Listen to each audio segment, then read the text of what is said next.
ഓണമൊക്കെ ഇങ്ങ് എത്തിയല്ലേ.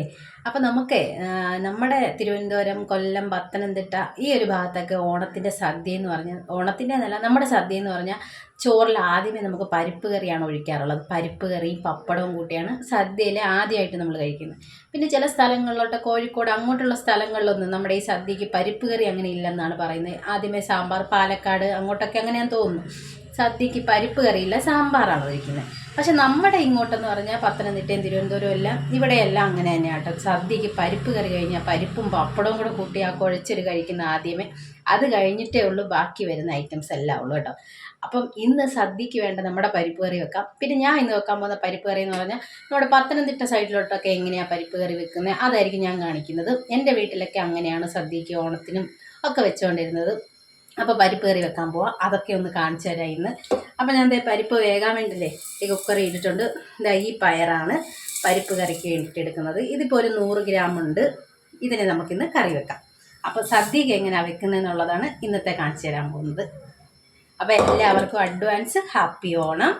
പയറിൽ ഉപ്പ് ഇട്ട് കൊടുത്തിട്ടുണ്ട്. ഇനി നല്ലതായിട്ട് വേവട്ടെ. അടച്ചു വെച്ച് ഒരു 2-3-4 വിസിൽ വരുന്നവരെ വേകണം.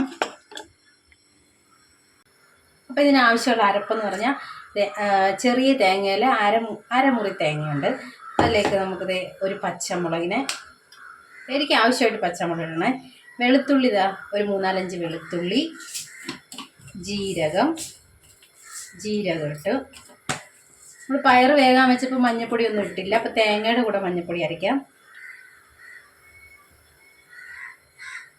മഞ്ഞൾപ്പൊടി ഇതിനെ നല്ലപോലെ നല്ല മഷിയായിട്ട് അരച്ചെടുക്കണം.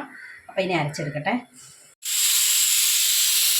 അരപ്പ് നന്നായി അരച്ചെടുത്തിട്ടുണ്ട്. ഇതുപോലെ നന്നായി അരച്ചെടുക്കണം. പയർ നന്നായിട്ട് വെന്തിട്ടുണ്ട്. ഇതിനി നമുക്ക് ഒന്ന് ഉടച്ചെടുക്കുകയോ ചെയ്യാം, ഇല്ലെങ്കിൽ ഇത് നല്ല പോയിട്ട് തണുത്തിട്ട് മിക്സിയിലൊന്ന് അരച്ചെടുക്കാമേ. ഇതിനി തണുത്തിട്ട് ഞാൻ മിക്സിയിലൊന്ന് അരച്ചെടുക്കുന്നുണ്ട്. നമ്മൾ അരച്ച് വെച്ച നമ്മുടെ വെന്ത പയറിന് ഒഴിച്ചു നല്ലപോലെ ഇതുപോലെ അരച്ചെടുത്ത് ഇതിലോട്ട് തന്നെ നമുക്കിനി അരപ്പും കൂടി ചേർത്ത് കൊടുക്കാം. തേങ്ങ അരച്ചത്, പിന്നെ ആവശ്യത്തിന് വേണ്ട വെള്ളവും കൂടി ചേർത്ത് നമുക്കൊന്ന് ചെറുതായിട്ടൊന്ന് ചൂടാക്കിയെടുക്കാം. അപ്പോൾ കറി നല്ലപോലെ ചൂടായിട്ടുണ്ട്. നമുക്കിനി ഇതിൽ കടുക് വറുത്ത് കൊടുക്കാമേ.